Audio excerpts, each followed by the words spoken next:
এইটা কি? জি ma'am, file. সেটা তো আমিও দেখছি। কার ফাইল এটা? ফয়সাল সাহেবের ফাইল। আপনি আনলেন কেন? উনি কোথায়? না ম্যাম, আসলে ভাবলাম আমরাই তো, তাছাড়া ওনার গা ব্যথা করছে তাই নিয়ে আসলাম। ঠাটিয়ে দুটো চর মারলে জনদরদি ছুটে যাবে। যান সামনে থেকে। আমিও চুপচাপ বেরিয়ে পড়লাম ম্যামের কেবিন থেকে। এবার মূল কথায় আসি। আমি জাহিদ হাসান জনি, একটা প্রাইভেট কোম্পানিতে কাজ করি, আর যিনি আমাকে ধমকালেন তিনি হলেন আমার বস, মানে এই কোম্পানির মালিক। ওনার নাম নীলা স্যাম। আমার থেকে ছোট হবে, দেখতে সেই লাগে, তাই তো জনদরদি হয়ে বারবার ওনার কেবিনে ওনাকে দেখতে যাই। কি করব, মন তো মানে না, মনে ধরে গেছে, তাই তো সবসময় ওনার দিকে তাকিয়ে থাকি। কি চেহারা, দেখলেই জড়িয়ে ধরতে মন চায়, কিন্তু সমস্যা একটাই, উনি আমাকে দেখতে পারেন না। যাক, এবার গল্পে আসি। ম্যামের কেবিন থেকে বের হয়ে নিজ ডেস্কে এসে বসলাম। তখন ফয়সাল সাহেব বলে উঠলেন, কি ব্যাপার জনি সাহেব, আমার ফাইল কোথায়? ও ম্যামের রুমে ফেলে এসেছি, দাঁড়ান নিয়ে আসছি। আবার ম্যামের রুমে গেলাম। ম্যাম আসবো? আবার আপনি? কি হইছে? না মানে ম্যাম, ওই ফাইলটা নিতে এসেছি। নিয়ে যান আর সামনে থেকে দূর হন। ম্যাম একটা কথা বলি। তাড়াতাড়ি বলে দূর হন। আপনি ঘাড়ো করে কাজল দিতে পারেন না? তাহলে সুন্দর দেখা যেত। কি বললেন আপনি? না মানে কারোর যাতে নজর না লাগে। আপনি যাবেন সামনে থেকে? ম্যাম রেগে গেছেন, তাই তাড়াতাড়ি বেরিয়ে গেলাম। এই মেয়েটার মনে কি রসকস নেই, সারাক্ষণ শুধু গম্ভীর হয়ে থাকে। আজ দুপুরে কাজ করছি, তখন গাছে চিল্লাচিল্লির আওয়াজে তাকিয়ে দেখলাম আমার কলিগ জহিরুল ভাইকে ধমকাচ্ছেন। ম্যামকে দেখে একধারে তাকিয়ে থাকলাম। ওনাকে নিয়ে কল্পনায় সুখের সাগরে ভাসছি। তখন কারো ধমকের কারণে বাস্তবে ফিরলাম। চেয়ে দেখি ম্যাম সামনে দাঁড়িয়ে আছে। কি ব্যাপার? আপনি কাজ রেখে হাবলার মতো তাকিয়ে আছেন কেন? কাজ করতে ভালো না লাগলে চাকরি ছেড়ে দেন। কেন যে এসব অকর্মা লোককে বাবা চাকরি দিয়েছে? ম্যাম তার কেবিনে যেতে যেতে বিড়বিড় করে বললেন, আজ অন্য কোম্পানির সাথে আমাদের প্রেজেন্টেশন আছে। আমরা যথাসময়ে চলে গেলাম, সাথে নীলা ম্যামও আছে। প্রেজেন্টেশন চলছে, সব ঠিকঠাকই চলছিল। এক পর্যায়ে ম্যামের সাথে তাদের কথা কাটাকাটি হয়ে ডিলটা ক্যান্সেল হয়ে গেল। ম্যাম সেই রেগে আছে। কনফারেন্স রুম থেকে বের হতেই ম্যাম আমার গালে সজোরে একটা চড় দিল। আমি চোখে সর্ষে ফুল দেখছি। আমি প্রতি উত্তরে বললাম, ম্যাম মারলেন কেন? তোদের রাখি কি বসে বসে খাওয়ার জন্য? আমরা আবার কি করলাম? তোদের জন্য তো দিলটা ক্যান্সেল হলো। তোরা কিছু বললি না কেন? আমরা কিছু বলার আগেই তো আপনি ওদের সাথে রেগে গেলেন। তোর সাহস তো কম না, তুই আমার দোষ দিচ্ছিস। সামনে থেকে যা, তা না হলে তোকে কি করব তা আমি নিজেও জানি না। ম্যামের রেগে যাওয়া দেখে আমি সামনে থেকে চলে আসলাম। ভুল করেছে উনি, আর দোষ চাপাচ্ছে আমাদের উপর। ওনার বাবা কত ভালো মানুষ, আর উনি এমন বজ্জাত হলেন কোথা থেকে? কেন যে ওনার বাবা অসুস্থ হলেন আর উনি এই কোম্পানির বস হলেন? আর ভালো লাগে না, মন চায় চাকরিটা ছেড়ে দিতে, কিন্তু চাকরিটা অনেক প্রয়োজন, তাই ছাড়তেও পারি না। তাছাড়া কোম্পানিতে ময়ন করার সময় 5 বছরের শর্ত দেওয়া ছিল। এর আগে কোম্পানি থেকে যেতে পারবো না। ঘরের দিনের প্রস্তুতি নিয়ে বের হলাম। অফিসে গিয়ে নিজের ডেস্কে বসলাম। না, একবার ম্যামকে দেখে আসি। ম্যামের কেবিনের সামনে গিয়ে যেই একটু দেখে চলে আসতে যাব, তখনই ম্যামের ডাক। কি ব্যাপার, কিছু বলবেন? না। তাহলে এখানে কি করছেন? কাজ করতে মন চায় না নাকি? না মানে ম্যাম আসলে। আসলে কি? কাজ ফাঁকি দেওয়ার বাহানা শুধু। যান গিয়ে কাজ করুন। যা, একটু দেখতে গিয়েছিলাম, তাও ধরা খেয়ে গেলাম। সব সুন্দরী মেয়েরা কি রাগে থাকে নাকি? আমার পরিটা এমন, মনে হয় জন্মের সময় মুখে মধু দেয়নি, যার কারণে মুখে তিতা তিতা কথা। এভাবেই বেশ কিছুদিন চলে গেল, আর ম্যামের ব্যবহারেও জীবন অতিষ্ঠ হয়ে গেছে। হঠাৎ এক সকালে অফিসে কাজ করছি, একটা ফাইল সাইন করার জন্য ম্যামের কাছে যাচ্ছিলাম। কে জানতো একই সময় ম্যামও কেবিন থেকে বের হচ্ছিল, যার ফলে দরজার কোণার সাথে হোঁচট খেয়ে ম্যামকে নিয়ে পড়ে গেলাম। আহা, কি শান্তি লাগছে, চোখটা বুজে আছি। খেয়াল আসতেই ম্যামের উপর থেকে উঠলাম। চারপাশ ঘুরতেই দেখলাম অফিস স্টাফরা সবাই জড়ো হয়ে গেছে। ম্যাম আমার দিকে রাগী দৃষ্টিতে তাকিয়ে আছে। সরি ম্যাম, আমি দেখতে পাইনি। ছোট লোকের বাচ্চা, তুই ইচ্ছে করে আমার সাথে অসভ্যতামি করছিস। কি বলছেন এসব? আমি কিছুই করিনি। ছি ছি জনি ভাই, তোমাকে কত ভালো ভেবেছিলাম, আর তুমি কি না ছি। বিশ্বাস করো, তোমরা এরকম কিছুই করিনি আমি। কি বিশ্বাস করতো ওরা? তুই আগে থেকে সুযোগ খুঁজছিলি আমার সাথে অসভ্যতামি করতে। আজ সুযোগ বুঝে তুই আজ আমার সতীত্ব নষ্ট করতে চেয়েছিলি।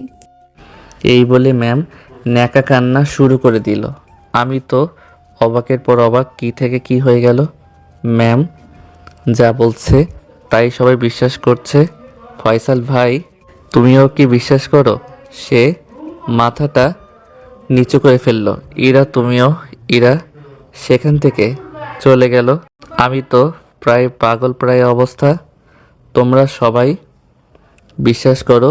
আরে আমি তো ম্যামকে ভালোবাসি, ওনার সাথে কিভাবে এসব করব? একটু বিশ্বাস করো। কিভাবে বিশ্বাস করি? কি প্রমাণ আছে তোমার কাছে তুমি যে ম্যামের সাথে অসভ্যতামি করনি? প্রমাণ না, এক দৌড়ে কন্ট্রোল রুমে চলে গেলাম। সেখান থেকে তখনকার সিসি ক্যামেরা ফুটেজ চেক করলাম। হ্যাঁ, এই তো পেয়েছি।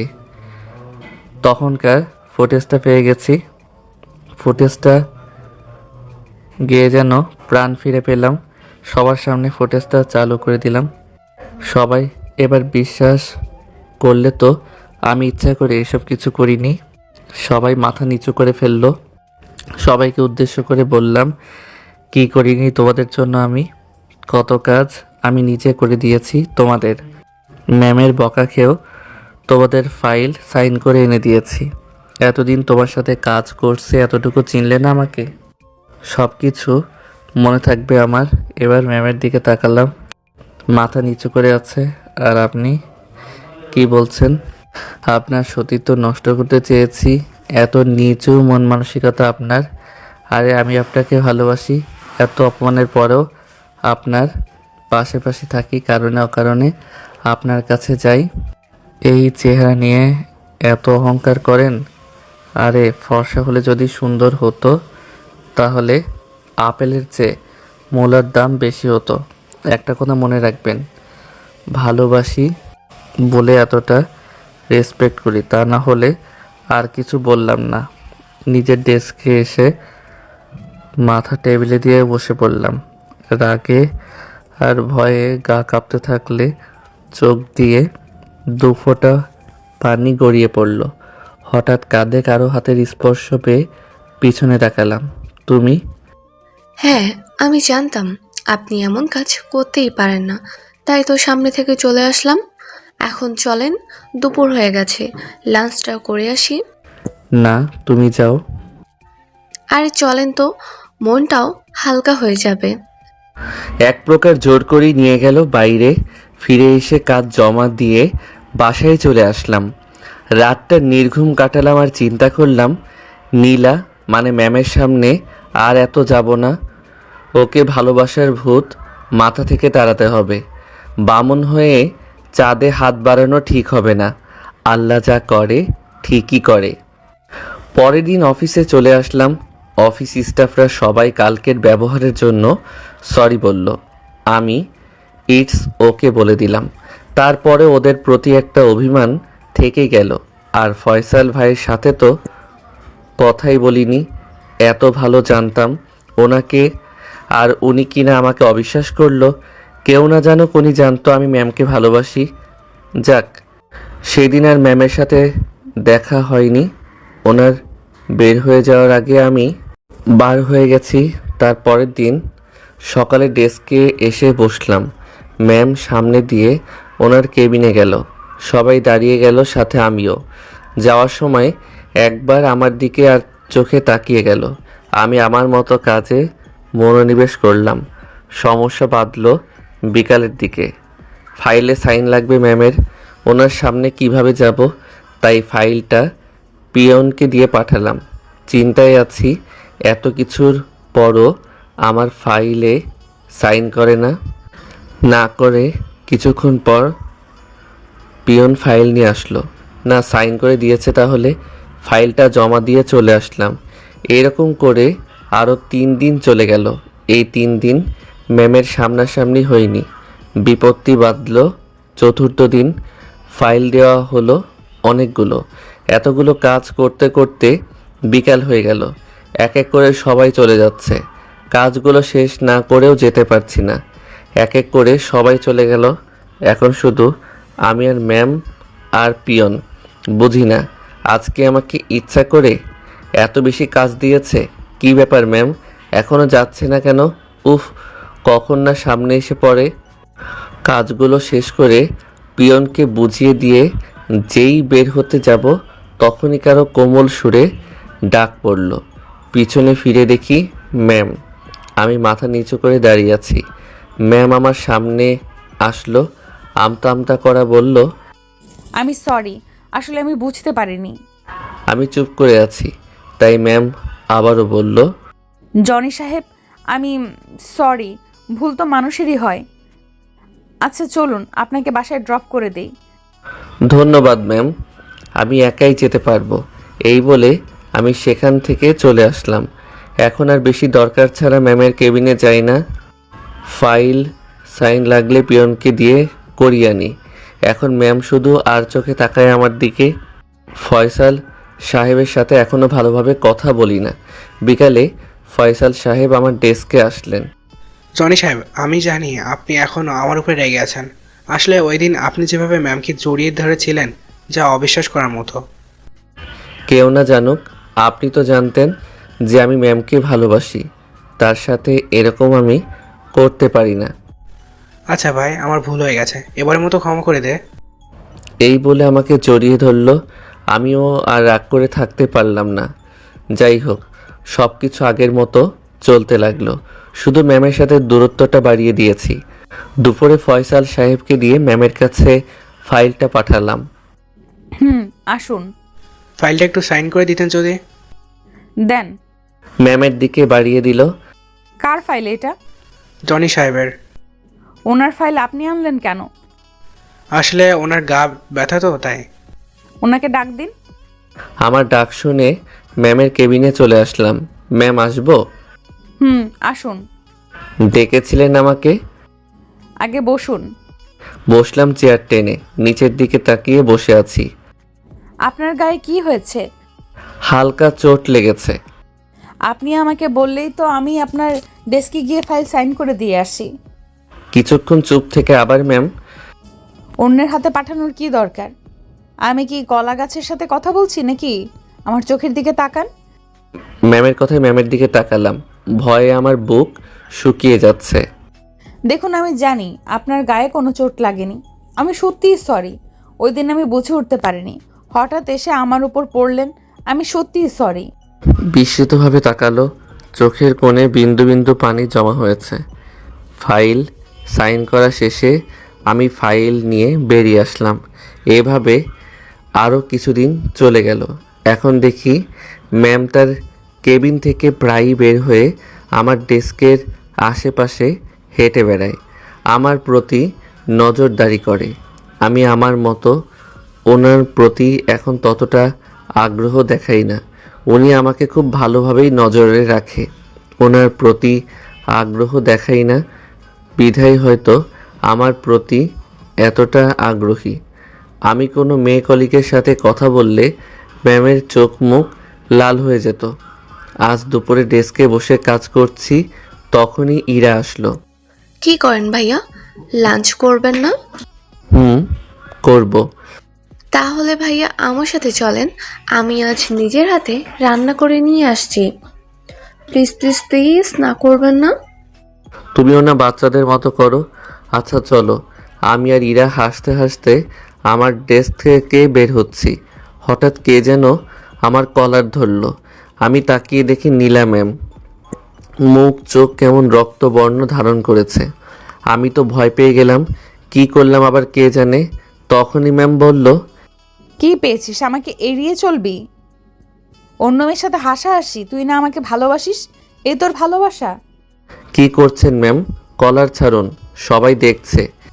ছাড়বো না তোকে। আমাকে প্রেমের জালে ফাঁসিয়ে এখন এড়িয়ে চলছিস? অন্য মেয়ের সাথে হাসাহাসি করছিস? চল। এই বলে আমাকে কলার ধরে টানতে টানতে ওনার কেবিনে নিয়ে গেল। ইরা সহ বাকি সবাই দেখি হাসছে। ওনার কেবিনে নিয়ে আমি চুপচাপ চেয়ারে বসে থাকলাম। ম্যাম ধপ করে ওনার চেয়ারে বসে পড়লেন। আমার সামনে বসে বারবার হাত দিয়ে চোখের পানি মুছছে মানবতার খাতিরে। এক পিস টিস্যু এগিয়ে দিলাম। এবার তিনি শব্দ করে কেঁদে দিলেন। এখানে চুপচাপ বসে থাকবি, আর যদি কোনো মেয়ের সাথে দেখি তোকে খুন করে ফেলবো, দেখিস। শয়তান একটা। এই বলে আবার কান্না করতে ব্যস্ত হয়ে পড়ল। ম্যাম কান্না করছে আর আমার দিকে রাগী চোখে তাকাচ্ছে। অনেকক্ষণ বসে থাকলাম। না, আর বসে থাকা যায় না। ম্যাম আমি চলে যাই। এই কথা বলতেই ম্যাম আমার গলা চেপে ধরল। কই যাবি? হ্যাঁ, কই যাবি? এখানে চুপচাপ বসে থাক, না হলে গলা চেপে মেরে ফেলবো কুত্তা। ওই ডাইনিটার সাথে যাইতি, তাই না? এখানে চুপ করে বসে থাক। উনি গলা চেপে ধরাতে আমি কেসে উঠলাম আর উনি আমাকে পানি খাওয়াতে ব্যস্ত হয়ে পড়লেন। ও খোদা, তুমি কোথায়? আর কতক্ষণ বসিয়ে রাখবে? কিছুক্ষণ পর পর শুধু কফি খাওয়াচ্ছেন আর বসে বসে কান্না করছেন। আমার এখন কাজ হচ্ছে কফি খাওয়া আর ওনার কান্না দেখা। এই পর্যন্ত 4 মগ খাওয়া শেষ। আল্লাহ তুমি রক্ষা করো, এই মেয়ে তো আমাকে মেরে ফেলবে। আর কতক্ষণ বসিয়ে রাখবেন? ওইদিকে ইরা নিজ হাতে রান্না করে এনেছে। ভাবতেই জিভে পানি এসে গেছে। এখানে বাসা ভাড়া নিয়ে একা থাকি। বাবা মা গ্রামে থাকে। বুয়ার হাতে রান্না খেতে খেতে জীবন শেষ। না, ইরার হাতে রান্না মিস করা যাবে না। এইদিকে ম্যামও আমাকে ছাড়ছে না। এবার ম্যামকে বললাম, ম্যাম আর কতক্ষণ বসিয়ে রাখবেন? দুপুর গড়িয়ে বিকাল হতে চলল, কিছু তো খেতে হবে। ওইদিকে ইরার নিজ হাতে আমার জন্য রান্না করে এনেছে, এখনও হয়তো খাবার নিয়ে বসে আছে। প্লিজ যেতে দিন। এই কথা বলে মনে হয় বড় রকমের ভুল করে ফেলেছি। ম্যাম তার রক্তবর্ণ চোখগুলো বড় বড় করে আমার দিকে তাকিয়ে থাকলো। কিছুক্ষণ চুপচাপ আমার দিকে তাকিয়ে থেকে হঠাৎ ম্যাম চিৎকার করে বলে উঠল, কি বললি তুই? এই বলে ড্রয়ার থেকে একটা চাকু বের করে আমার গলার দিকে ধরলো। কি করছেন ম্যাম? পোঁচ লেগে যাবে তো, নামান। কি বলেছিলি আবার বল। আমাকে কিন্তু ভয় দেখাবেন না। ম্যাম অগ্নিমূর্তি ধারণ করে আমার দিকে তাকিয়ে আছে। আমি যাই বলি না কেন, ম্যামের সামনে গেলে ওনার গম্ভীর চেহারা দেখলে ভয়ে একেবারে চুপসে যাই আমি। ম্যাম দেখলাম কাকে যেন ফোন করে খাবারের অর্ডার দিল। কিছুক্ষণ পর খাবার চলে আসলো। আহা, খাবার দেখে জিভে পানি চলে আসছে। ইচ্ছা করছে খাবারের উপর লাফ দিয়ে পড়ি। ফর্মালিটির জন্য চুপচাপ বসে আছি। কি হলো? বসে আছো কেন? হাত ধোও। আমি হাত ধুতেই ম্যাম নিজ হাতে খাবার তুলে দিলেন। আমি আমার মতো খেয়ে শেষ করলাম। ম্যামও আমার সাথে খেলেন, তবে অল্প। এবার যাও, তবে ইরা, নাহার আর রুমার আশেপাশে যেন না দেখি। আমি সুযোগ পেয়ে এক প্রকার দৌড়েই চলে আসলাম। আপনারা কি মনে করেছেন নীলা ম্যামের মিষ্টি কথায় আমি আগের সব কিছু ভুলে গেছি? মোটেও না। ওনার মায়াজালে আমি আর জড়াচ্ছি না। ম্যামের কেবিন থেকে বের হতেই কতগুলো উৎসুক মুখ আমার দিকে তাকিয়ে আছে। তারা হয়তো জানতে চাচ্ছে ভিতরে এতক্ষণ কি হলো। আমি আমার ডেস্কে এসে বসতেই ইরা আর ফয়সাল আমার ডেস্কে আসলো। ইরা, আমি সরি, তোমার সাথে খেতে পারলাম না। আমি কিন্তু এখনো না খেয়ে আছি আপনার জন্য। চলুন না ভাইয়া। পাগলি বোন আমার, আমি ম্যামের কেবিনে খেয়েছি।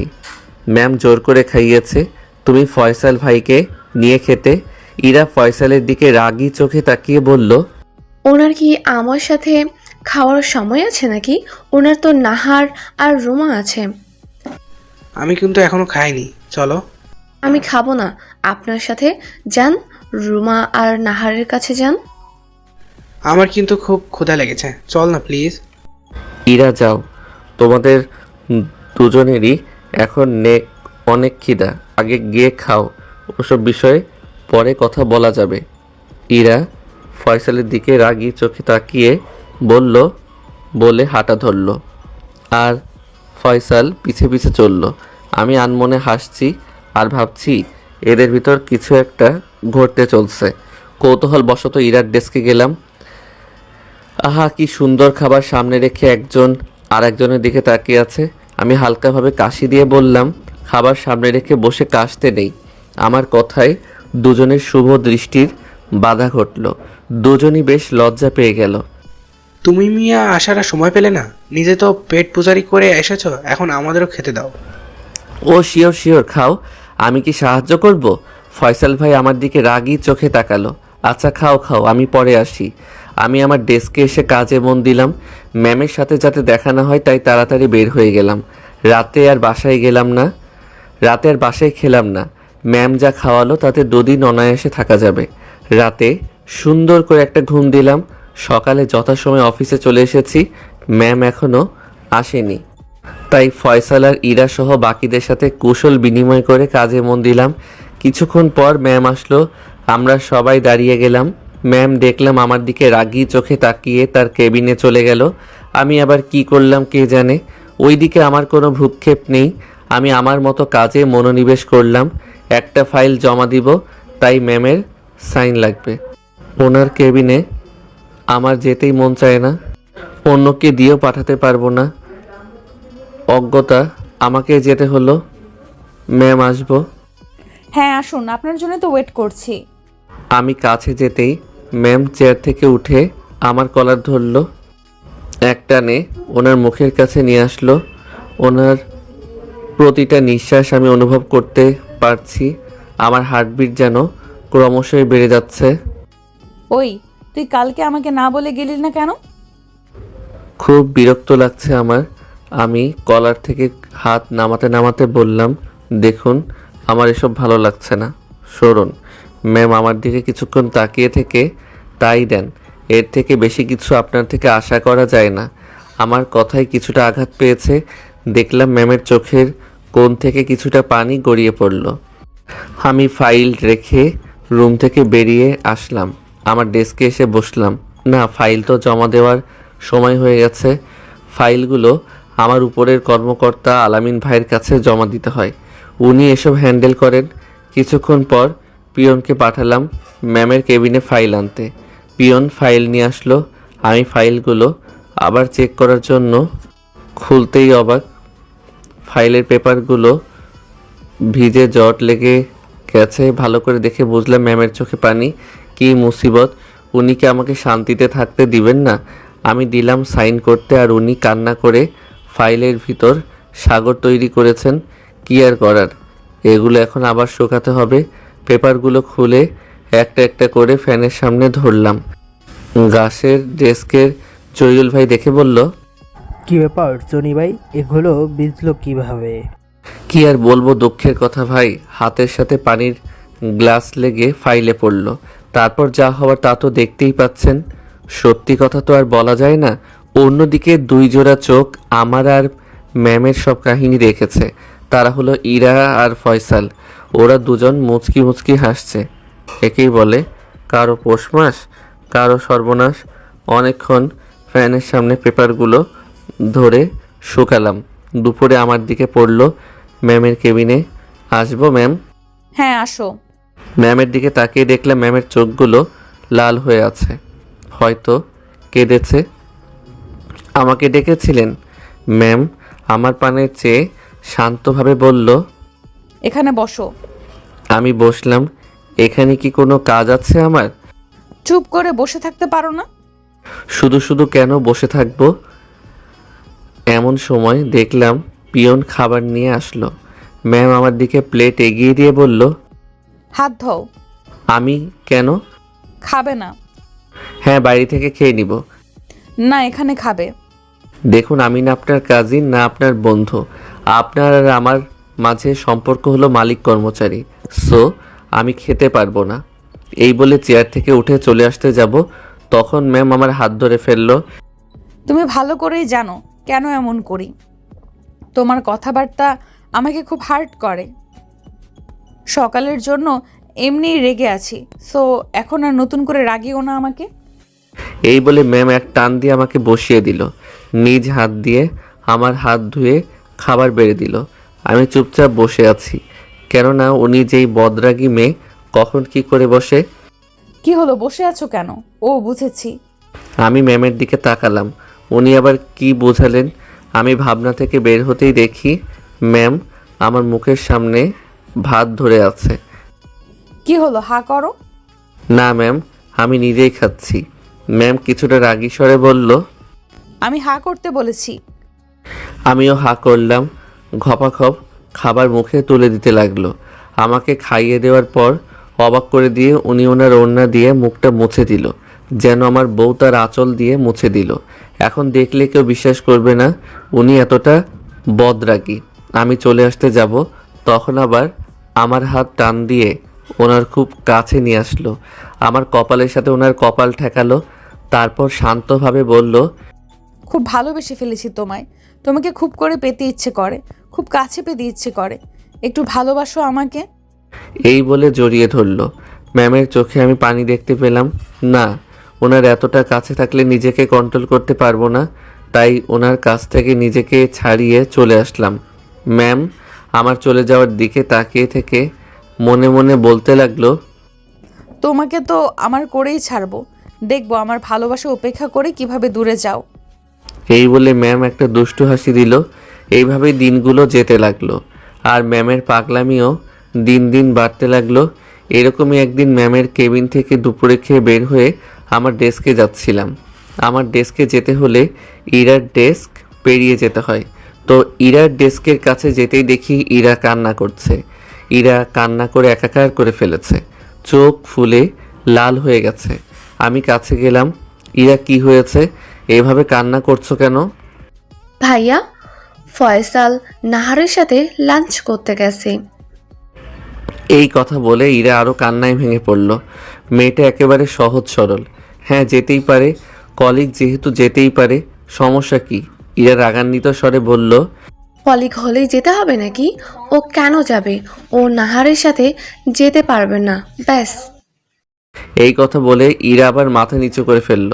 আমি ওর মাথাটা উঁচু করে ধরে বললাম, আমার দিকে তাকাও তো। এই তো ঠিক ধরেছি, তুমি ফয়সালকে ভালোবাসো। ইরা মাথা নাড়িয়ে হ্যাঁ সম্মতি জানালো। তা ওকে বলো না কেন? কেন উনি বোঝে না? শোনো, যত তাড়াতাড়ি পারো ওকে বলে দাও। হ্যাঁ, বলবো। তার আগে ওনার সাথে হিসাব নিকাশ চুকাবো। কেন গেল উনি নাহারের সাথে? আচ্ছা, আমি চলি। বলে দিও আমি আমার ডেস্কে চলে আসলাম। আমি জানি ফয়সালও ওকে ভালোবাসে। একদিন কথায় কথায় বলেছিল আমাকে। আমি ফয়সালকে কল দিলাম। হ্যাঁ ভাই, বলো।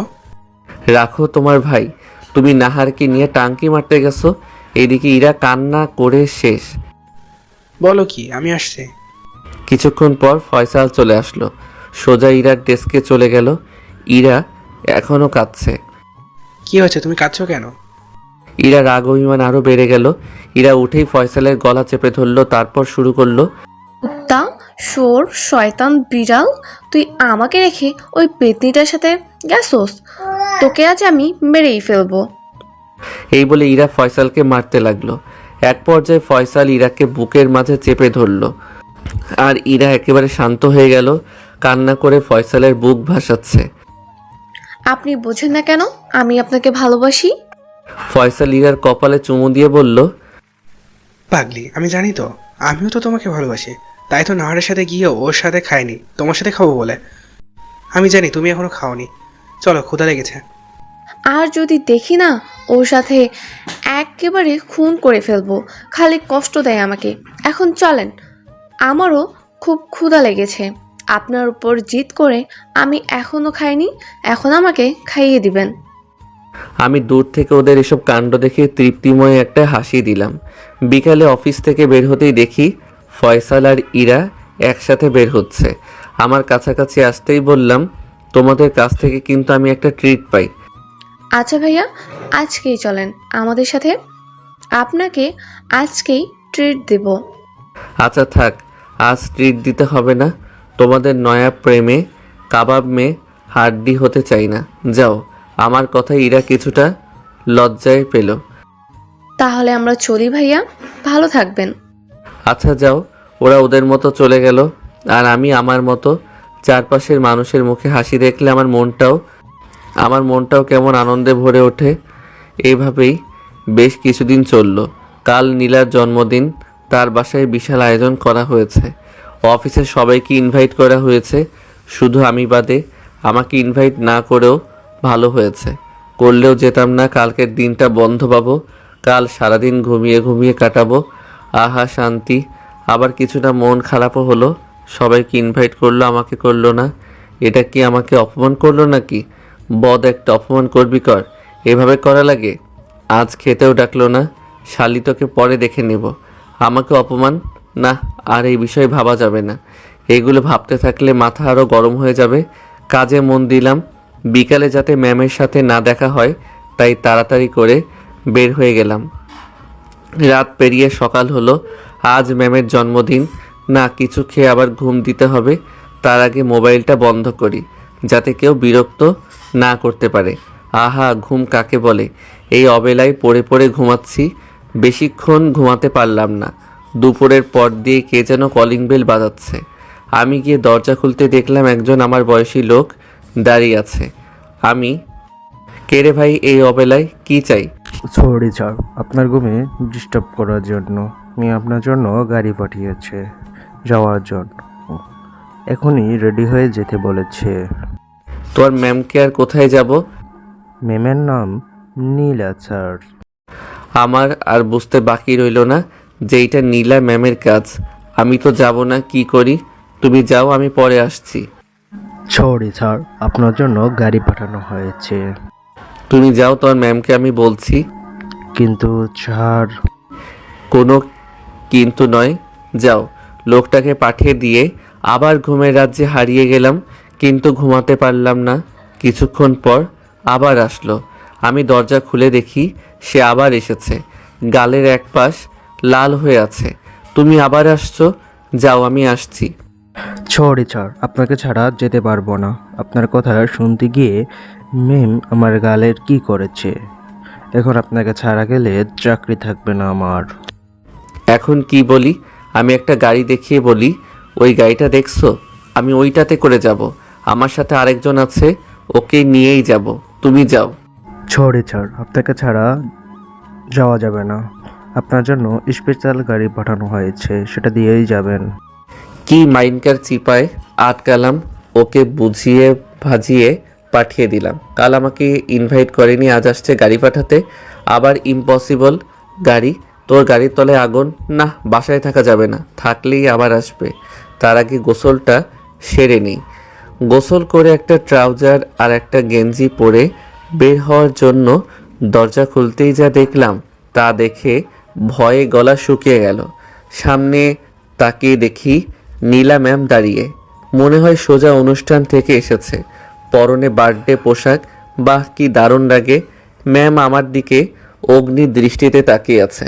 আমি ভয়ে ভয়ে বললাম, হ্যাপি বার্থডে ম্যাম। ম্যাম আমাকে কিছু না বলে বাসার ভিতরে চলে গেল। আমি পিছন পিছন গেলাম। ম্যাম, কোনো সমস্যা হয়েছে? আমাকে কল করলেই তো আমি চলে আসতাম। ম্যাম আমার দিকে তাকিয়ে চিৎকার দিয়ে বলল, ফাজলামো করো আমার সাথে? ফোন বন্ধ করে রেখে বলছো ফোন করতে। ফোন বন্ধ কেন তোমার? মনটা চায় ঠাটিয়ে দুটো চর মারি। গাড়ি পাঠিয়েছিলাম, আসোনি কেন? তোমার জন্য এত কিছু রেখে আসতে হয়েছে জানো? Sorry ma'am. জনি, কতবার বলবো অফিস ছাড়া আমাকে নাম ধরে ডাকতে? আজ অন্তত আমার নাম ধরে ডাকো। কথাটা একেবারে শান্তভাবে মায়া লাগিয়ে বলল। কথাটা এতটা মায়া ছিল যে কথাটা ফেলতে পারলাম না। আমার চুপ থাকা দেখে ম্যাম আবার বলল, কি হলো জনি, কিছু বলো। তোমার নীরবতা যে আমাকে কষ্ট দেয়। আচ্ছা তাড়াতাড়ি রেডি হও। ঠিক আছে নীলা। নীলা একটা মুচকি হাসি দিল। ওর নাম ধরে ডাকাই হয়তো খুশি হয়েছে।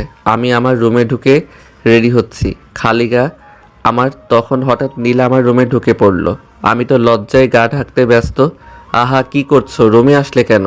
নীলা একটা দুষ্টু হাসি দিয়ে বলল। এত লজ্জা পাচ্ছ কেন? আমিই তো। এখন এদিকে ঘোরো। আমি ওর দিকে ঘুরতেই ওর আনা ব্যাগ থেকে একটা গেঞ্জি বের করে পরিয়ে দিল। তার উপর একটা শার্ট এবং সর্বশেষ একটা কালো ব্লেজার পরিয়ে দিল। কালো পোশাক আমার এমনিতেই খুব পছন্দ। তারপর একটা প্যান্ট আমার হাতে দিল, তাও কালো। নাও এটা পরো, নাকি আমি পরিয়ে দিব? দাও পরিয়ে দেই। একটা দুষ্টু হাসি দিয়ে বলল, দেখছেন কি ফাজিলের ফাজিল। আমি এটা পরবো, তুমি রুম থেকে বের হও। তো পরো। আমি তোমার সামনে পরবো নাকি? সমস্যা কি? আমিই তো। তুমি পরো তো, দাও আমি পরিয়ে দেই। এই এই কি করছো? তুমি বের হও তো। তো আমি ওর হাত ধরে রুম থেকে বের করে দিলাম। কি মেয়ে মাইরি, আমার ইজ্জত নিয়ে টানাটানি শুরু করে দিয়েছে। আমি প্যান্ট পরে ইন করে পরিপাটি হয়ে রুম থেকে বের হলাম।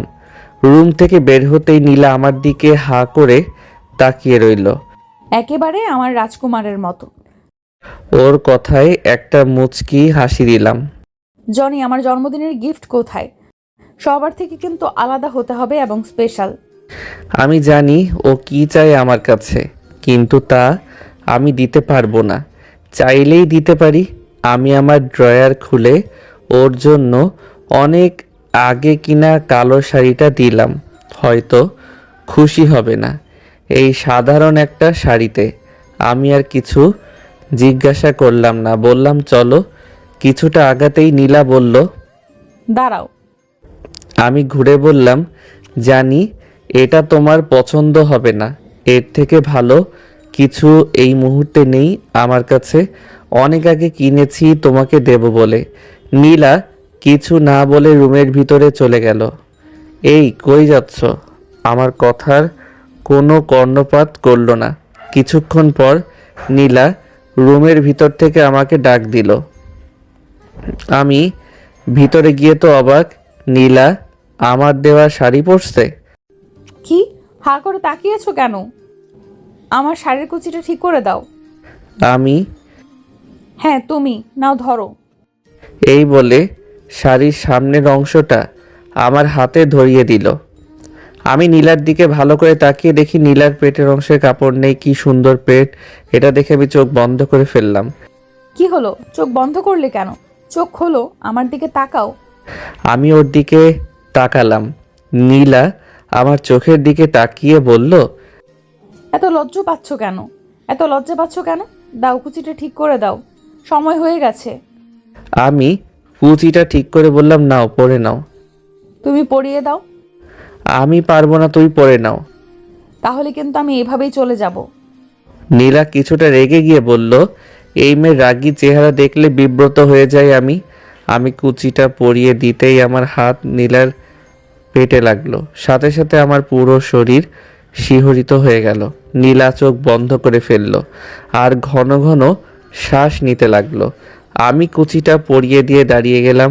নীলা এখনো চোখ বন্ধ করে আছে। এখনো চোখ বন্ধ করে আছো কেন নীলা? চোখ খুলে লজ্জা মিশ্রিত একটা হাসি দিল। চলো। আমার হাত ধরে টান দিয়ে নীলার খুব কাছে নিয়ে এসে বলল, আরে এত তাড়া কিসের? তুমি আমাকে গিফটটা দিয়েছো, তোমার গিফট নিবে না?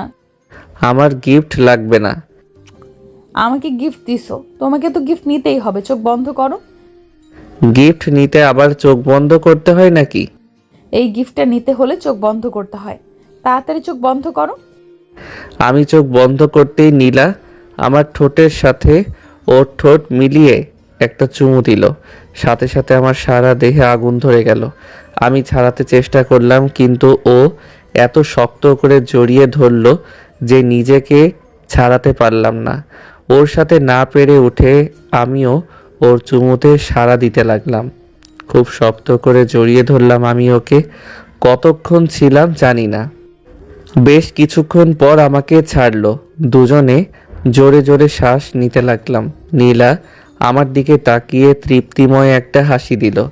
যে জায়গায় ও লজ্জা পাওয়ার কথা সেই জায়গায় আমি লজ্জায় মাথা নিচু করে ফেললাম। নীলা আমার দিকে তাকিয়ে বলল, গিফটটা কেমন লাগলো? আর একটা দিব? আমি কিছু না বলে রুম থেকে বের হয়ে গেলাম। অন্যদিকে নীলা আমার যাওয়ার পথের দিকে তাকিয়ে মুচকি হেসে বলল, ভালো তো আমাকে বাসতে হবেই। আমার ভালোবাসার সাথে তোমার রাগ অভিমান পেরে উঠবে না। এই বলে নীলাও আমার পিছন পিছন যেতে লাগলো। আমি যেতে যেতে একলা একলা বলছি, এই মেয়ের লজ্জা বলতে কিছুই নেই।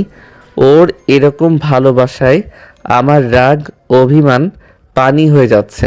না, ওর কাছ থেকে দূরে দূরে থাকতে হবে, না হলে ওর ভালোবাসায় জড়িয়ে যাব। নীলা পিছন থেকে বলল, কি বিড়বিড় করছো?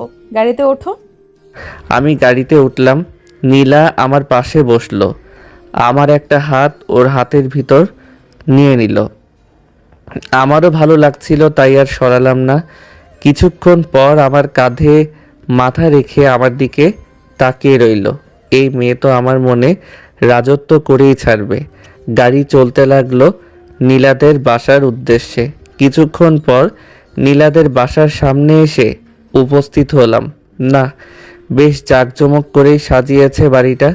পিছন থেকে, কি হলো, ভেতরে চলো। ও হ্যাঁ চলো। ও আমার হাত ধরে হাঁটা ধরলো। আমি হাত ছাড়িয়ে নিলাম। এত লোকের মাঝে মালিক কর্মচারী হাত ধরে হাঁটবে কেমন দেখায়। নীলা আমার দিকে তাকিয়ে বলল, হাত ছাড়ালে কেন? দেখো এখানে অনেক মানুষ, হাত ধরে হাঁটা সবাই ভালো চোখে দেখবে না।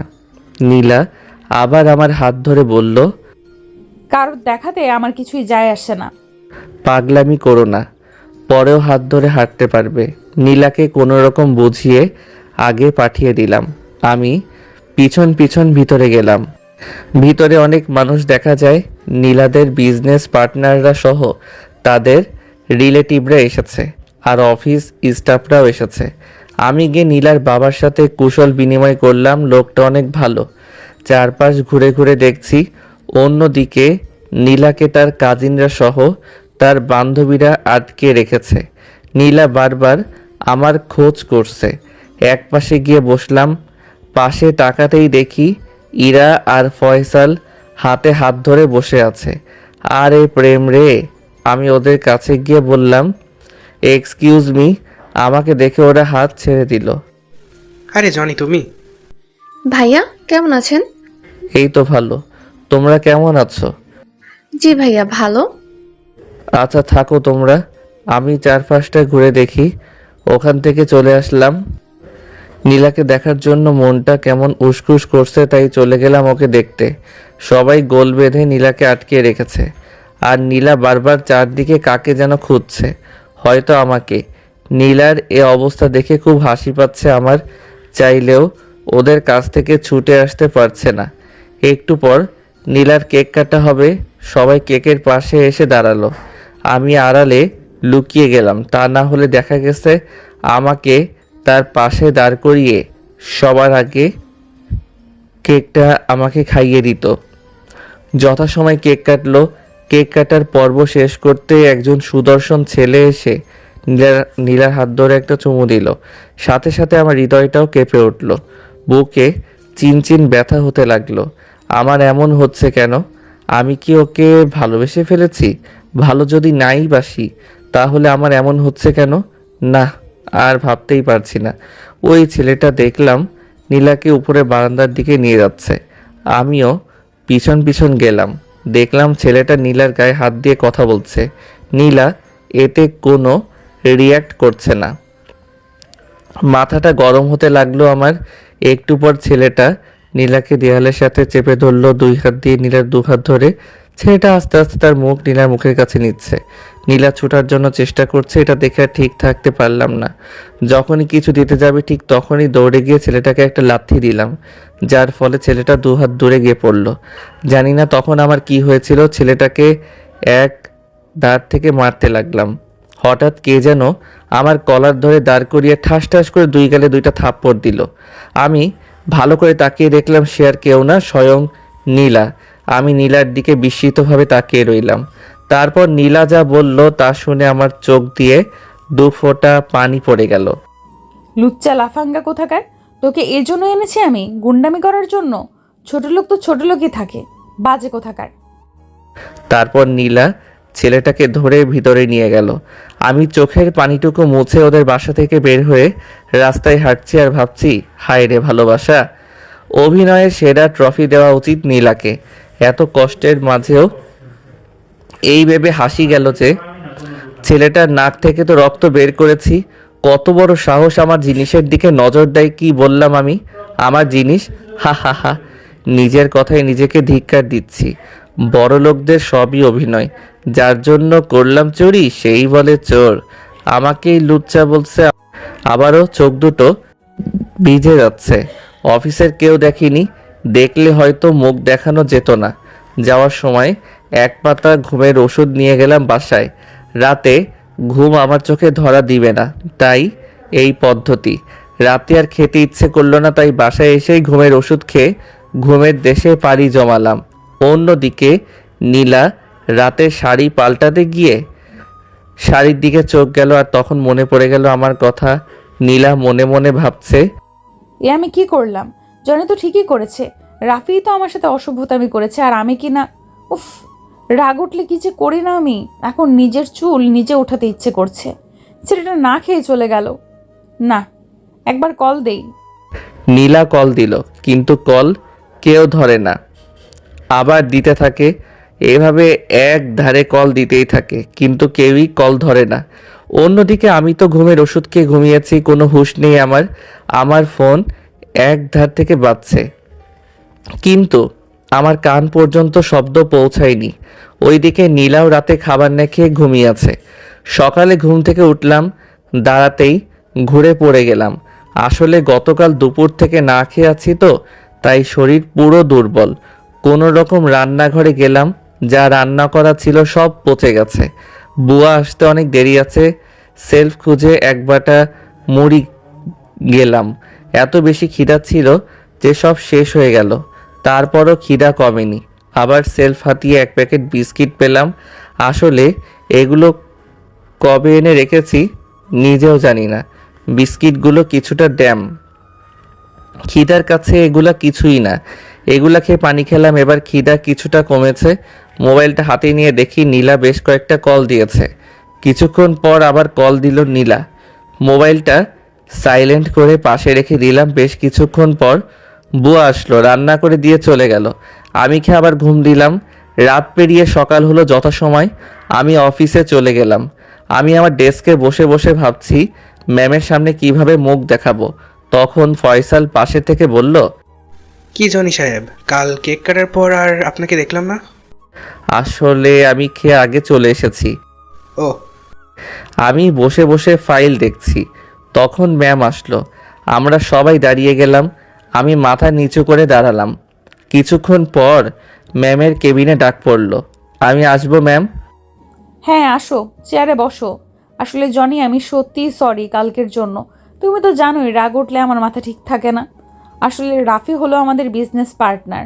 ওদের সাথে 4 কোটি টাকার বিজনেস ডিল হয়েছিল। ও যদি ডিলটা ক্যান্সেল করে দেয় তাহলে আমাদের অনেক লস হয়ে যাবে। আর আমি যখন ওকে থাপ্পড় দিতাম তখন তুমি এসে মাইট দিলে। আসলে আমি সরি, তোমাকে থাপ্পড় দিয়ে আমি নিজেও অনেক কষ্ট পেয়েছি। আমাকে মাফ করে দাও। নীলা আমার হাত ধরে বলল। আমি হাতটা ছাড়িয়ে নিয়ে বললাম, না ম্যাম, ঠিক আছে। আমার মতো সামান্য একজন কর্মচারীর জন্য আপনাদের এত বড় ক্ষতি হতে যাচ্ছিল। ম্যাম আহত কণ্ঠে বলল, জনি প্লিজ মাফ করে দাও। সরি তো। আচ্ছা ঠিক আছে, মাফ করে দিলাম। তাহলে আপনি কেন বলছো? হা হা হা, হাসালেন ম্যাম। সামান্য একজন কর্মচারী হয়ে মালিককে তুমি তুমি করে বলবো? হাসালেন ম্যাম। জনি সরি তো। দেখলাম ম্যামের চোখ জোড়া ভিজে আসছে। ম্যাম, কোনো কাজ থাকলে বলেন, অযথা বসিয়ে রাখবেন না। টেবিলে অনেকগুলো ফাইল জমা হয়ে আছে। ম্যাম আমার চোখের দিকে তাকিয়ে আছে। আমি রুম থেকে বেরিয়ে আসলাম। ম্যাম মাথা নিচে কে দিয়ে বসে আছে। ডেস্কে বসে কাজ করছি, তখন দেখলাম রাফি নামের সেই ছেলেটি ম্যামের কেবিনে যাচ্ছে। মনে হয় ডিলটা ফাইনাল করতে যাচ্ছে।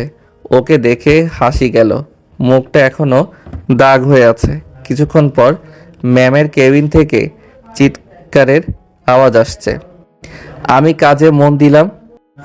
এবার শব্দটা জোরে কানে এলো।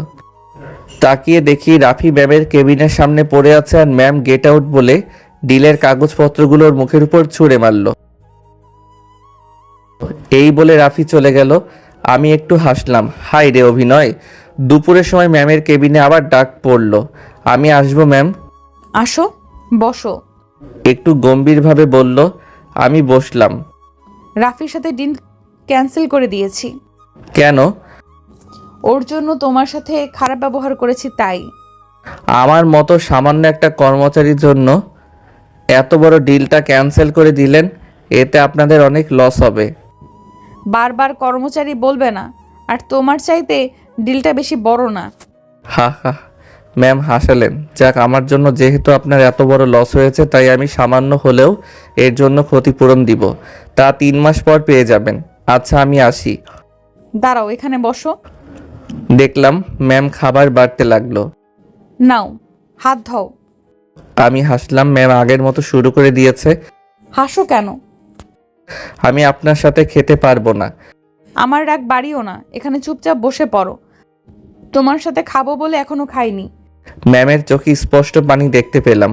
আমি দুঃখিত ম্যাম, আমি খেতে পারবো না, মাফ করবেন। বেরিয়ে আসতে যাব তখন ম্যাম আমার হাত ধরে ওনার কাছে নিয়ে আসলেন। কিছুটা রেগে বলল। জনি। আমি হাত ছাড়িয়ে নিয়ে বললাম, ইচ্ছা হলে আমাকে চাকরি থেকে বের করে দিতে পারেন। মুহূর্তেই ম্যামের রাগটা বেদনায় পরিণত হতে লাগলো। আমি রুম থেকে বের হয়ে কিছু দূর যেতেই ম্যামের কেবিনে ভাঙচুরের আওয়াজ পেলাম। পরে পিয়নের কাছ থেকে জানতে পারলাম খাবারের সবগুলা পেয়ালা ধরে ধরে আছাড় মেরে ভেঙেছে। মাঝে থেকে কষ্ট বাড়ল পিয়নের। খাবার পরিষ্কার করতে আমি বাহিরে গিয়ে খেয়ে এসেছি। বিকালে ডেস্কে বসে আছি। তখন বিকালে ডেস্কে বসেছিলাম, হঠাৎ পিয়ন এসে বলল ম্যাম নাকি ডাকে আমাকে। আমি ভিতরে গেলাম। ম্যাম ভিতরে আসবো? ম্যাম ভিতরে আসতে বলল। ভিতরে গিয়ে ম্যামের সামনে দাঁড়াতেই ম্যাম আমাকে জড়িয়ে ধরলো। কাজটি যে এত তাড়াতাড়ি হলো আমি কিছু বুঝতেই পারলাম না। আমারও কেমন জানি ভালো লাগছিল। পরক্ষণে মনে হলো এটা তো ঠিক না, আমি এই রকম করছি কেন। আমি ম্যামকে ঝটকা মেরে ছড়িয়ে দিয়ে বলতে শুরু করলাম, কি মনে করেন আমি কি মানুষ না? আমার কি মন নেই? চাইলেন কাছে টেনে নিলেন, চাইলেন ছুঁড়ে ফেলে দিলেন। আপনার এই অভিনয়ের জন্য তো সেরা অ্যাওয়ার্ড দেওয়া উচিত। আমার কথায় ম্যামের চোখ থেকে টুপ করে এক ফোঁটা পানি পড়ে গেল। আমি আপনার সাথে যেতে পারবো না। আমাকে বারবার বিরক্ত করবেন না। এই বলে আমি আমার মতো চলে আসলাম। ম্যাম ঠাই দাঁড়িয়ে আছে, হয়তো কাঁদবে। কাঁদুক, আমার কি। এসব বলে অফিস থেকে বাড়িতে চলে আসলাম। তারপর রাতে একটু খাবার খেয়ে ঘুমিয়ে পড়লাম। পরদিন অফিসে গেলাম। ম্যাম সামনে দিয়ে যাওয়ার সময় জল ভর্তি চোখে আমার দিকে তাকিয়ে চলে গেল। ঘন্টা কয়েক যাওয়ার পরে ম্যামের কেবিনে ডাক পড়ল, ম্যাম আসবো? আসো। ভিতরে গিয়ে দেখলাম ম্যাম একটা কফির মগ সামনে নিয়ে বসে আছে। বসো। ব্যাপার কি? আজ একটা কফির মগ ডেকেছেন কেন? জানো তোমার কালকের কথায় কত কষ্ট পেয়েছি। কাল সারা রাত ঘুমাতে পারিনি। এভাবে আঘাত করে কথা আর বলবে না, আমি সইতে পারি না। এখন আমাকে ডাকার কারণ কি? এই কফিতে তোমার ঠোঁটের ছোঁয়া চাই। এখন কেন জানি না, হাঁটা চলা সব কিছুর মাঝে তোমার ছোঁয়া চাই। আজ কেন জানি ওকে কষ্ট দিতে মন চাইল না, তাই কফির মগটা হাতে নিতে নিতে বললাম, কেন করেন এমন পাগলামি? আমি একটু খেয়ে ওর কাছে ফিরিয়ে দিলাম। কেন করি তা জানো না? তোমাকে ভালোবাসি তাই। আমি শান্তভাবে বললাম, দেখুন, আপনি আমার চেয়ে আরও ভালো ছেলে পাবেন। আর তাছাড়া আপনি কখনো আমার সাথে মানিয়ে নিতে পারবেন না। আমার মা বাবা থাকে গ্রামে, সেখানে তো কখনোই থাকতে পারবেন না। সর্বশেষ কথা, আমি আপনাকে ভালোবাসি না। দেখো, তোমাকে আমি আগেও বলেছি আমার তোমার থেকে ভালো কাউকে দরকার নেই। আর আমি সব পরিবেশে মানিয়ে নিতে পারবো। না পারলে তুমি আছো না। শেষ কথায় কি বলেছো? তুমি আমাকে ভালোবাসো না। আমার চোখের দিকে তাকিয়ে বলো তো, আমি তোমাকে ভালোবাসি না। ওর চোখের দিকে তাকানোর সাহস আমার নেই, তাই অন্যদিকে তাকিয়ে বললাম, তোমাকে আগেও বলেছি আমি তোমাকে ভালোবাসি না। আমি কোনো অহংকারী মেয়েকে ভালোবাসি না।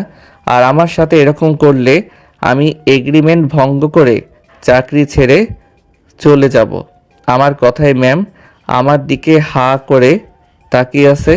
আমি চলে আসলাম। ম্যাম বিকালে ফয়সাল আর ইরাকে ওনার কেবিনে ডাকলো। ম্যাম আসবো? আসো, বসো। ম্যাম আমাদের ডেকেছিলেন? তোমাদের ডাকার কারণ হলো তোমরা তো জানো আমি জনিকে কত ভালোবাসি। ও আমাকে কারণবশত ভুল বুঝেছে। তোমরা তো জানোই আমার রাগ উঠলে রাগ সামাল দিতে পারি না। তোমরা বিশ্বাস করো জনিকে ছাড়া আমি বাঁচবো না। এই কথা বলে ম্যাম কান্নায় ভেঙে পড়ল। ম্যাম কাঁদবেন না, আমাদের কি করতে হবে? ও চাকরি ছাড়ার হুমকি দিয়েছে। ওকে বোঝাও, ও যেভাবেই হোক আমার কাছে ওকে ফিরিয়ে দাও। ওকে ছাড়া চলতে আমার কষ্ট হয়। তোমরা ওর কাছে, তোমরা বোঝালে ও নিশ্চয়ই বুঝবে। আপনি কোনো চিন্তা করবেন না, আমরা দেখছি ব্যাপারটা। কাঁদবেন না ম্যাম, আমরা আছি তো আপনার সাথে। আর শোনো, এতদিন তোমাদের সাথে যা খারাপ ব্যবহার করেছি তার জন্য ক্ষমা করে দিও আমাকে। কি যে বলেন না ম্যাম, আমরা এখন আসি। এই বলে ওরা দুজন সোজা আমার ডেস্কে চলে আসলো। কি ব্যাপার, তোমরা দুজন একসাথে কিছু বলবে? না মানে যদি ভাইয়া ম্যাম তোমাকে সত্যিই ভালোবাসে, ওনার সাথে আর অভিনয় করে থেকো না, অভিমান করে থেকো না। হ্যাঁ জানি, ও ঠিকই বলেছে, আর রাগ করে থেকো না। এবার আমি ওদের দিকে ভালো করে তাকিয়ে বললাম, দেখো ইরা, তোমাকে আমার ছোট বোনের মতো জানি, আর ফয়সাল তোমাকে বড় ভাইয়ের মতো। সো ভাই বোন কখনো তার ভাইকে অন্য মেয়ের সাথে প্রেম করতে বলে না। আশা করি তোমরাও বলবে না। দেখলাম ওরা মুখটা কালো করে চলে গেল। যাওয়ার সময় দেখলাম আমার সাথে কথা না বলে বের হয়ে যাচ্ছে। বুঝলাম আমার সাথে অভিমান করেছে। ওদের সামনে গিয়ে বললাম, তোমরা রাগ করেছো? আমি ইরার গালে হাত দিয়ে টেনে বললাম, আরে বোন আমার, দেখি বেশি জেদি হয়ে গেছে। ভাইয়ের উপর রাগ করে থাকতে নেই। ইরা দেখলাম কেঁদে দিল। এই জন্যে ওকে এত ভালো লাগে। সহজ সরল মেয়ে একটা, একটুতেই কেঁদে দেয়।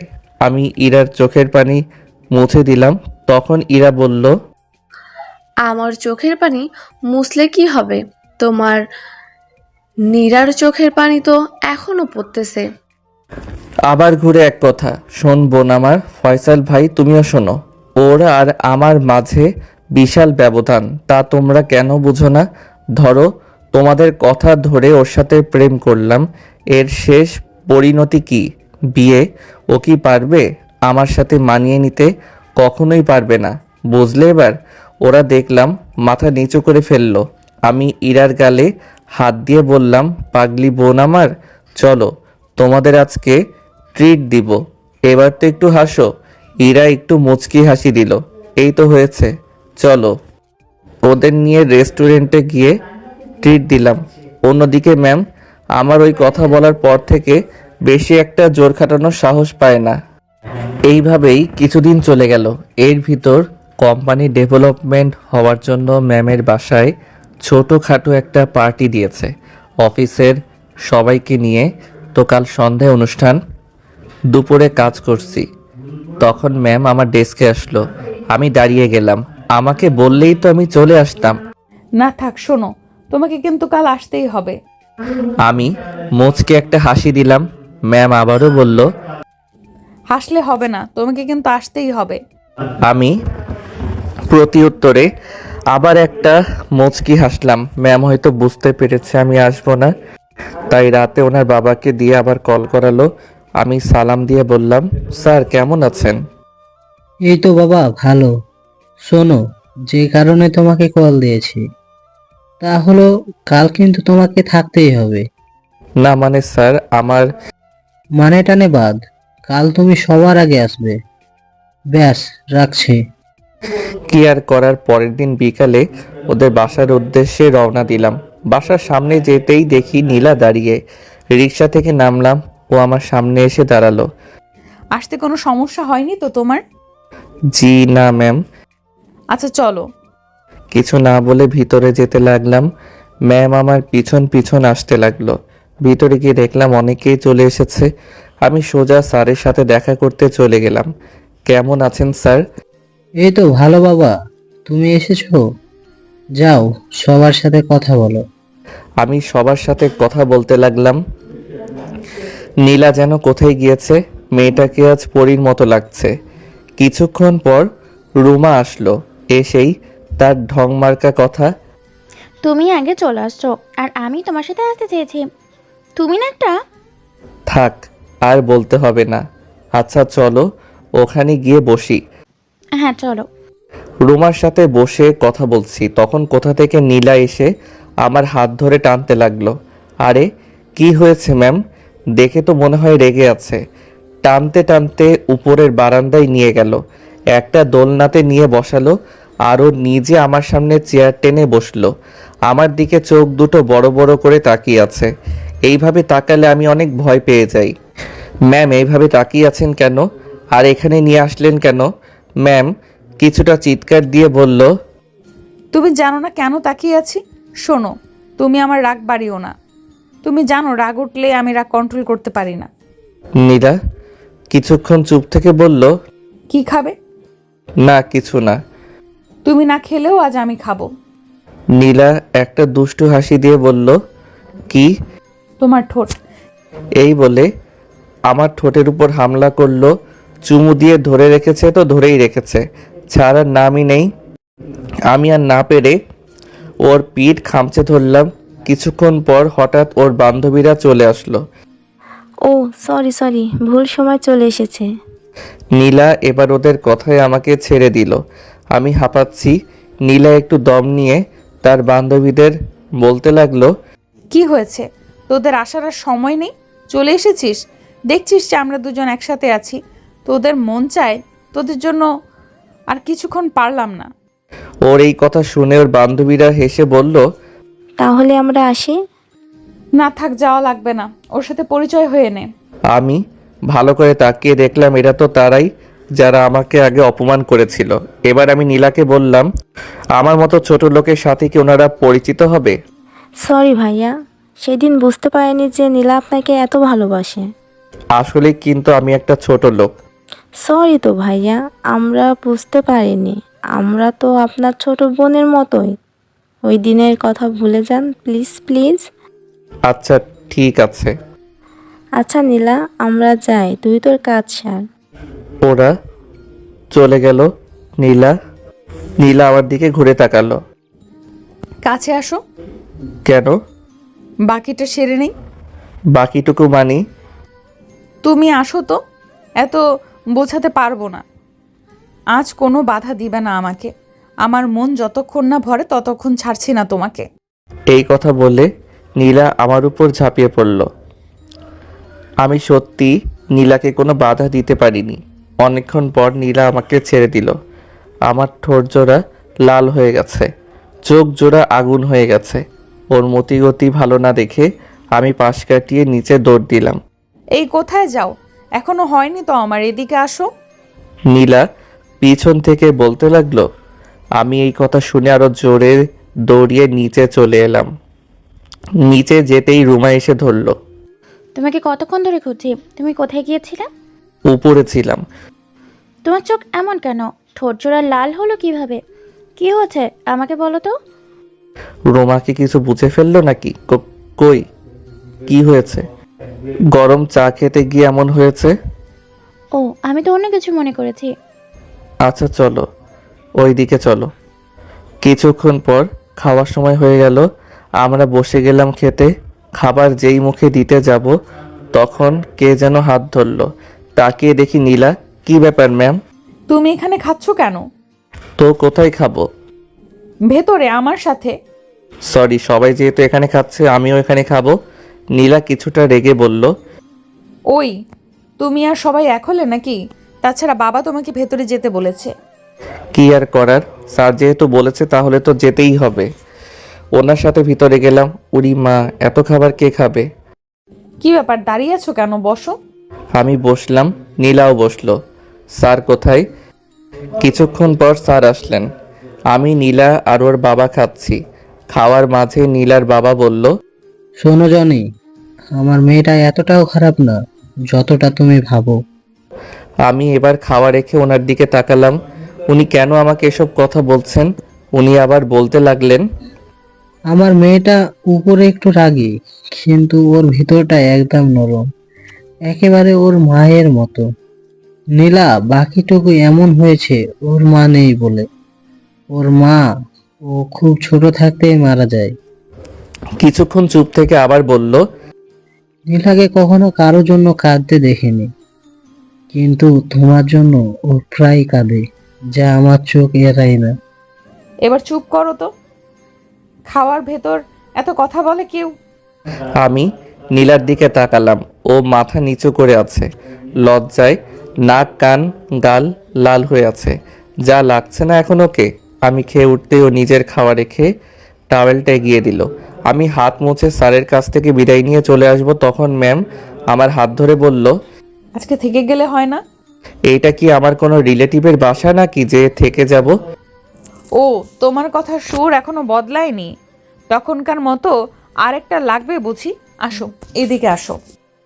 আমি কথা শুনে এক দৌড় দিয়ে মেন রাস্তায় চলে আসলাম। তার পরের দিন থেকে আবার অফিস। এখন নীলা ম্যামকে দেখলে আগের মতো মন মরা লাগে না, একটু খুশি খুশি মনে হয়। তো সেদিন অফিসে বসে কাজ করছি, তখন রুমা আসলো আমার ডেস্কে। রুমাকে কেমন উত্তেজিত মনে হচ্ছে। আমাকে হুট করে বলে ফেললো, জানি তোমার সাথে আমার কিছু কথা আছে। হ্যাঁ বলো। এখানে না, ক্যান্টিনে চলো, সেখানে কফি খেতে খেতে বলি। দেখছো না হাতে কাজ, এখানেই বলো। রুমা আমার হাত ধরে টানতে টানতে নিয়ে গেল আর বলতে লাগলো, আমি জরুরি কথা না বলে থাকতে পারবো না, চলো। ক্যান্টিনে বসে আছি অনেকক্ষণ ধরে, কিন্তু রুমা কিছু বলছে না। কিছু তো বলো, কাজ রেখে এসেছি তো। বলতেছি তো। বলো, তাড়াতাড়ি বলো। রুমা হট করে আমার হাত ধরে দ্রুত বলে দিল, জনি, আমি তোমাকে ভালোবাসি, ভীষণ ভালোবাসি। আমি হাত ছাড়িয়ে বললাম, কি বলছো তুমি এসব? আমি সত্যিই তোমাকে ভালোবাসি। ম্যামের মতিগতি ভালো লাগছে না, তাই তোমাকে এত তাড়াতাড়ি বলে দিলাম। দেখো, আমি তোমাকে ভালোবাসতে পারবো না, কেন? কারণ আমি একজনকে ভালোবাসি। কে সে? আমাদের নীলা ম্যামকে। তোমার সাথে এত কিছু করছে, তারপরেও মনেকে ভালোবাসো? হ্যাঁ, কিন্তু সেটা কখনো প্রকাশ করব না। এই কথা বলতেই রুমা কেঁদে দিল। আহা, কাঁদছো কেন? প্রেমিকা হয়ে নয়, ভালো বন্ধু হয়ে তো পাশে থাকতে পারো। এই কথা বলাতে রুমা চুপ হয়ে গেল। এই তো ভালো মেয়ে, এই বলে ওর চোখ দুটো মুছে দিলাম। হঠাৎ কারো কান্নার আওয়াজে পাশে তাকালাম, চেয়ে দেখি নীলা ম্যাম কান্না করতে করতে দৌড়ে চলে যাচ্ছে। আহা, সব গেল। উনি আসলেন কখন? আমার জন্য ম্যাম তোমাকে ভুল বুঝলো। দাঁড়াও, আমি কি বলছি। থাক, বলা লাগবে না। যা হওয়ার তা তো হয়েছেই, সমস্যা নেই। আমি পরে বুঝিয়ে বলবো। এখন চলো, সময় হয়ে গেছে। অফিসে ঢুকে ভাবলাম ম্যামের কেবিনে একবার যাই। গিয়ে ভুলটা ভাঙিয়ে আমি ম্যামের কেবিনের সামনে গিয়ে দরজাটা একটু ফাঁক করতে দেখি ম্যাম টেবিলে মাথা ঠেকিয়ে কাঁদছে। এটা দেখে আমার খুব খারাপ লাগলো। এভাবে কখনো কাঁদতে দেখিনি তো, তাই না। এখন রেগে আছে, আমি বরং পরে যাই। বিকালে দেখলাম ম্যাম আগেই বেরিয়ে গেল। আফসোস নিয়ে বাসায় ফিরলাম। বিনা কারণে কেউ আমায় ভুল বুঝলো। পরের দিন থেকে ম্যাম আমার সাথে একটা কথাও বলল না, আমাকে ইগনোর করতে শুরু করলো। একটু কথা বলার পর অনেক চেষ্টা করেছি, কিন্তু পারিনি। এভাবে 3 দিন চলে গেল। এই 3 দিন নীলা আমাকে নানাভাবে এড়িয়ে যেতে লাগলো। যে মেয়ে আমার সাথে একটু কথা বলার জন্য পাগল হয়ে যেত, সেই মেয়ে আজ 3 দিন আমার সাথে কথা বলে না, আমাকেও বলতে দেয় না, সব সময় এড়িয়ে চলছে বিনা কারণে। না, আর মেনে নেওয়া যায় না। আমি সোজা ম্যামের কেবিনে ঢুকে গেলাম। দেখলাম ম্যাম মাথা নিচু করে বসে আছে। আমি যেতেই ম্যাম মাথা নিচু করে আমার দিকে তাকালো। আমি বলতে লাগলাম, নীলা, তুমি আমাকে শুধু শুধু ভুল বুঝেছো। তুমি যেটা দেখেছো আমাকে আর বলতে দিল না। উঠেই শরীরে যত শক্তি ছিল তা দিয়ে একটা থাপ্পড় মারলো। তারপর বলতে শুরু করলো, শাট আপ মিস্টার জনি। ভুলে যাবেন না আমি আপনার বস, আর আপনি আমার কোম্পানির সামান্য একজন কর্মচারী। বুঝতে পেরেছেন? এই কথা শুনে বুকটা ধক করে উঠল। আমি তারপরেও সাহস করে বললাম, আসলেই আপনি সেই দিন ভুল দেখেছেন। আপনি আমাকে শুধু শুধু ভুল বুঝছেন। আপনার কোনো কথা শুনতে চাই না আমি। আপনি এখন যেতে পারেন। আমি কিছুক্ষণ ওর মুখের দিকে তাকিয়ে থেকে চলে আসলাম। সেখান থেকে সোজা ওয়াশরুমে চলে আসলাম। ওর দেওয়া থাপ্পড়ের চেয়েও ওর বলা কথাগুলো আমাকে বেশি আঘাত করেছে। চোখের পানি কেন জানি আমার বাধা মানছে না। আয়নায় তাকিয়ে দেখি ঠোঁট ফেটে রক্ত বের হচ্ছে। রক্ত মুছে চোখে পানি দিয়ে বের হলাম। ডেস্কে গিয়ে বসলাম। নীলা বাসায় গিয়ে ওয়াশ হবে, তখন তার হাতের দিকে তাকিয়ে কেঁদে দেই। হাতে রক্ত লেগে আছে আমার ঠোঁটে। নীলা জোরে কেঁদে দেয় আর চিৎকার করে বলতে থাকে, এই হাত দিয়ে আমি আমার জানকে মেরেছি। জানি তুমি কষ্ট পেয়েছো, তোমার থেকে বেশি কষ্ট পেয়েছি আমি। নীলা চিৎকার করে কেঁদে চোখ লাল করে ফেলেছে। নীলা তার রুমে শুয়ে শুয়ে কাঁদছে। অন্যদিকে নীলার বাবা নীলাকে খেতে ডাকছে। যখন দেখলো কোনো সাড়া শব্দ নেই, তখন নীলার রুমের দরজা ঠেলে ভিতরে গিয়ে দেখে নীলা বালিশে মুখ গুজে কাঁদছে। নীলার বাবা নীলার পাশে গিয়ে বসে নীলার মাথায় হাত বুলিয়ে দেয়। কি হয়েছে মা, কাঁদছিস কেন? নীলা এবার তার বাবাকে জড়িয়ে ধরে কেঁদে দিল। কি হয়েছে মা, আমাকে বল। বাবা, এই হাত দিয়ে আমি আজকে জনিকে মেরেছি, এই হাত দিয়ে। ওকে খুব ভালোবাসিস? হ্যাঁ খুব, ওকে ছাড়া আমি বাঁচবো না। আচ্ছা, কি করা যায় আমি দেখছি, তুই খেতে আয়। না বাবা, আমার খিদে নেই।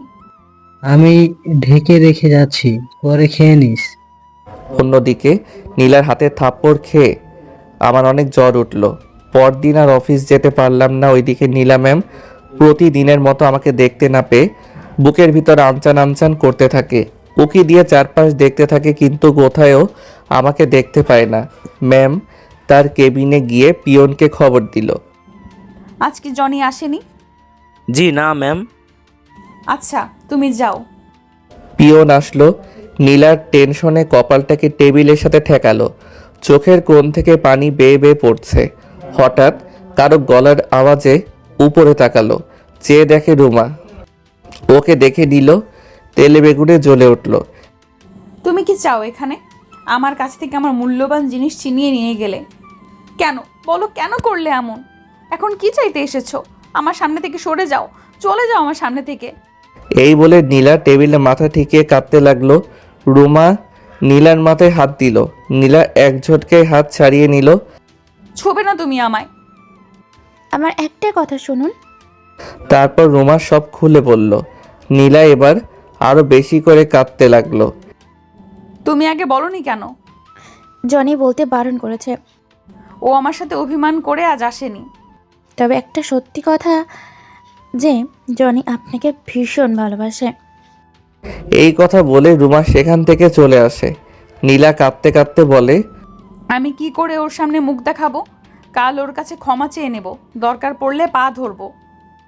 পরের দিন অনেক কষ্ট করে একটা রিজাইন লেটার লিখলাম।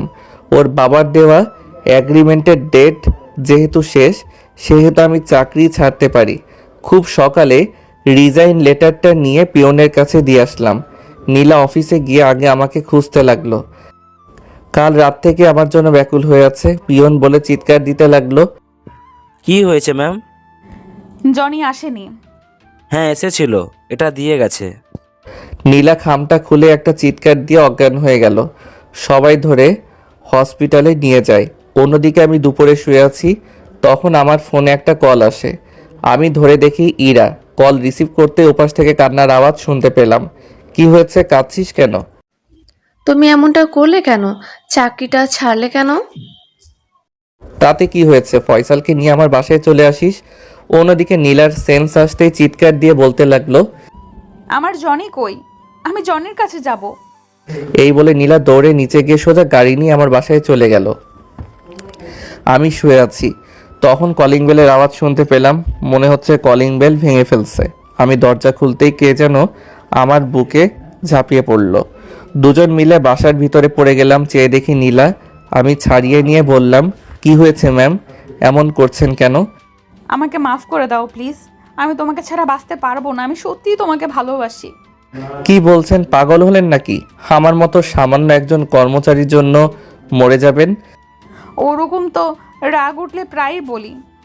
দেখুন, আমি আপনাকে আগেও বলেছি, এখনো বলছি, আমি আপনাকে ভালোবাসি না। ও বুঝেছি, এইভাবে কাজ হবে না। এই বলে নীলা চারপাশ কি যেন খুঁজতে লাগলো। তারপর ফল কাটার ছুরিটা নিল। কি করছেন কি? নীলা আমার দিকে তাকিয়ে হাতে একটা পোজ দিল, সাথে সাথে রক্ত গড়িয়ে পড়তে লাগলো। আমি ভয় পেয়ে গেলাম। কি করছো কি? কাছে আসবি না, আসলে আমার বুকের ভেতর ঢুকিয়ে দেব। তারপর হাতে আরেকটা পোজ দিল। এবার আর সইতে পারলাম না, দৌড়ে গিয়ে হাত থেকে ছুরিটা ফেলে দিয়ে হাতটা চেপে ধরে বুকের মাঝে চেপে ধরলাম। কি করছো কি? পাগল হয়ে গেছো নাকি? নীলা এক ঝটকায় আমার কাছ থেকে নিজেকে ছাড়িয়ে নিয়ে বলল, হ্যাঁ আমি পাগল হয়ে গেছি, তোর জন্য পাগল হয়ে গেছি। সর তুই, রক্ত ঝরে মরে যাব আমি। আমি আবারও বুকের মাঝে খুব শক্ত করে জড়িয়ে ধরে কেঁদে দিলাম আর বলতে লাগলাম, পাগলি, তোকে ছাড়া আমি কি নিয়ে বাঁচবো? তোকে ছাড়া তো আমি নিজেই মরে যাবো রে। আমার কথা শুনে নীলা আমার মুখ চেপে ধরলো। এইসব কথা আর বলবে না, আমি তোমায় সত্যিই খুব ভালোবাসি, আমাকে একটু ভালোবাসবে? আমি নীলার কপালে একটা চুমু দিলাম। নীলাকে আর কিছু বলতে হলো না, খুব শক্ত করে জড়িয়ে ধরলো আমায়। ওর হাত থেকে খুব রক্ত পড়ছে। ওকে কোলে বসিয়ে হাতে ব্যান্ডেজ করে দিলাম। নীলা আমার বুকের মাঝে ওর মুখ গুজে কাঁদতে লাগলো। আমি ওর মাথায় হাত বুলিয়ে দিচ্ছি। নীলা কাঁদছে আর বলছে, আর যদি আমাকে কষ্ট দাও তাহলে তোমাকেও খুন করব, নিজেও মরে যাব। আমি একটু মুচকি হাসলাম। এমন সময় হঠাৎ নীলার বাবা সহ আমার বাবা মা ঘরে ঢুকলো। আমি তো অবাক। আরে আব্বু আম্মু, তোমরা কখন এলে? এই তো এখন আসলাম। বেআই সাহেব আমাদের গ্রাম থেকে নিয়ে আসলেন। নীলা আমার বুক থেকে উঠে বাবা মাকে পা ধরে সালাম করলো। নীলা আবার এসে সবার সামনে আমাকে জড়িয়ে ধরে বুকের ভিতর মুখ গুজে দিল। আপনাদের মান অভিমান শেষ হলে এবার আমার কথা শুনুন। কাল আপনাদের বিয়ে, প্রস্তুতি হন। এই কথা বলে ওনারা রুম থেকে অন্য রুমে চলে গেল। নীলা আমাকে আরো শক্ত করে জড়িয়ে ধরলো। পরদিন নীলা আর আমার বিয়ে হয়ে গেল খুব ধুমধাম করে। বাসর রাতে বাসর ঘরে ঢুকতেই নীলা আমার পা ধরে সালাম করলো। আমি নীলাকে বুকে জড়িয়ে নিলাম। নীলা আমাকে খাটের উপর ধাক্কা দিয়ে ফেলে দিল। নীলা আমার উপর উঠে গেল। এই কি করছো? ওই দিন তো বাকিটুকু শেষ করতে পারলাম না, আজ তৃপ্তি সহকারে শেষ করব। আজ কোনো না নেই, আজ আর তোমাকে ছাড়ছি না। দেখবো কে কাকে ছাড়ে, কতটুকু পারো দেখবো। এই বলে নীলাকে ভালোবাসার আবেশে জড়িয়ে নিলাম। নীলাও আমাকে আষ্টে পৃষ্ঠে জড়িয়ে নিল। ডুবে গেলাম ভালোবাসার সাগরে। আমাদের এই ভালোবাসার বন্ধন চিরদিন অটুট থাকুক।